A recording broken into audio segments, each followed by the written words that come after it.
இது வந்து 20 ரூபா சொல்லிட்டு இருக்குதுங்க, 17 ரூபா சொல்லிவிட்டேன். சரி, 13 ரூபாய் கேட்டுட்டு இருக்கிறேன், கொடுக்க மாட்டேங்கிறேன். 4-5 மாசம் தான் ஆகுதுங்களா? ஆனா திமிழ் கீதெல்லாம் பயங்கரமா இருக்குங்களா? எல்லாமே ஒரிஜினல் காய்க்கிற மாடு அப்படிதான் வரும். அப்படியா? ஆமா, புறா மாடு, பருவூர் மலை மாடு, 10 மாடு வாங்கிட்டு வந்து விற்கிறோம். இதே வெட்டுக்கும் வாங்குவாங்க, பழப்புக்கும் வாங்குவாங்க.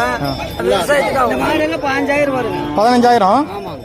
இன்னொன்று கேட்டிங்கன்னா பால் வந்து தாய்ப்பாலுக்கு சமம். இப்போ காலம் இருக்குன்னு சொன்னால்